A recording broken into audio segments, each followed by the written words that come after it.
और महाराष्ट्र की सियासी हलचल के बीच दिल्ली में शरद पवार ने एक प्रेस कॉन्फ्रेंस की। प्रेस कॉन्फ्रेंस में उन्होंने कहा कि यह पहली बार नहीं है, लगातार इस तरह की कोशिश हुई है, तीसरी बार सरकार गिराने की साजिश है। उन्होंने कहा कि हमारा वोट कहीं नहीं गया है, ना राज्यसभा चुनाव में ना एमएलसी चुनाव में, एनसीपी में तो कोई बगावत है ही नहीं, ये शरद पवार ने कहा। ये क्या कुछ कहा है शरद पवार ने, पूरी बात आपको सुनाते हैं। जो कुछ महाराष्ट्र में हुआ ये पिछले 2-2.5 साल में this is the third incident. इससे पहले 2 हुए थे। मुझे याद है कि जब उद्धव ठाकरे जी का सरकार बना, इससे पहले कुछ हमारे एमएलए को उठाकर यहाँ हरियाणा में गुड़गांव में कुछ एरिया में रखे गए थे, मगर बाद में वहाँ से निकल कर वापस आ गए, सरकार बनाया। सरकार बनने के बाद पिछले 2.5 साल सरकार ठीक से चल रहा है।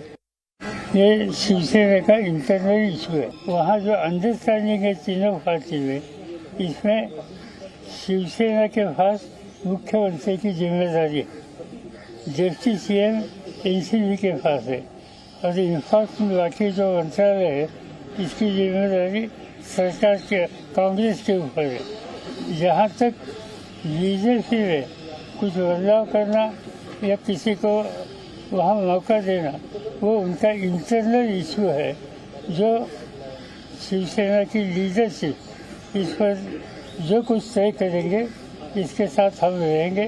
मगर मुझे पूरा विश्वास है कि उद्धव ठाकरे के नेतृत्व पर वहाँ जो गवर्नमेंट चलाई है, इसमें कोई बदलाव करने की आवश्यकता हमें लगती नहीं। तो आप सुन रहे थे शरद पवार को, और शरद पवार कह रहे थे कि ये उनका आंतरिक मामला है, वो तय करेंगे, हमारी भी मुलाकात उनसे हो सकती है। और उन्होंने कहा कि एनसीपी में किसी तरह का कोई बिखराव या किसी तरह की कोई टूट नहीं है, हमने क्रॉस वोटिंग नहीं की है। महाराष्ट्र की सियासत से जुड़ी हुई बड़ी खबरें लगातार आपको बता रहे हैं, और सियासी संकट से निपटने की कोशिश भी चल रही है। खबर इस वक्त यह है कि कांग्रेस पार्टी ने भी अपने पत्ते कुछ हद तक खोले हैं और कमलनाथ को पूरे हालात पर नजर रखने के लिए पर्यवेक्षक बना दिया है। कमलनाथ कांग्रेस पार्टी के विश्वस्त हैं, सीनियर लीडर हैं, मध्य प्रदेश के पूर्व मुख्यमंत्री हैं, कई बार केंद्रीय मंत्री रह चुके हैं, मुंबई की राजनीति की समझ भी अच्छी तरह से रखते हैं।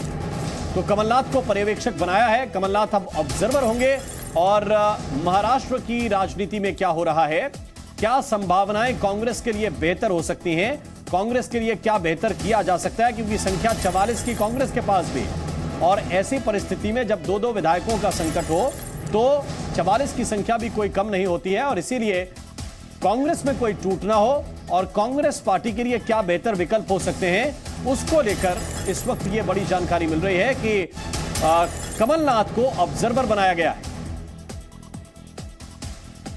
और इस वक्त एक बड़ी जानकारी मिल रही है कि देवेंद्र फडणवीस दिल्ली में हैं। देवेंद्र फडणवीस को अब सूरत भी जाना है, ऐसी जानकारी मिल रही है कि उन्हें सूरत भेजा जा सकता है। देवेंद्र फडणवीस सूरत जा सकते हैं, इस वक्त ये बड़ी जानकारी मिल रही है। वो इस वक्त दिल्ली में है, पार्टी के वरिष्ठ नेताओं के साथ उनकी मुलाकात होगी, ऐसा कहा जा रहा है, क्योंकि कुछ देर पहले अमित शाह की मुलाकात जेपी नड्डा के साथ हुई थी और देवेंद्र फडणवीस से भी वरिष्ठ नेताओं की मुलाकात हो सकती है। और इस वक्त ये जानकारी मिल रही है कि वो सूरत भी जा सकते हैं और वहां पर जिस तरीके की स्थितियां हैं उनको देख सकते हैं, आगे क्या हो सकता है उस पर रणनीति बना सकते हैं। तो खबर यह है कि जल्द ही देवेंद्र फडणवीस सूरत भेजे जा सकते हैं। और इन सब के बीच जरा आप इसको भी समझिए, ग्राफिक्स के जरिए आपको बता रहे हैं कि स्थिति किस तरह की। 169 कुल संख्या है महाविकास आघाड़ी की, इसमें शिवसेना के 56 है, एनसीपी के 53, कांग्रेस के 44, अन्य 13 और बहुजन विकास आघाड़ी के 3।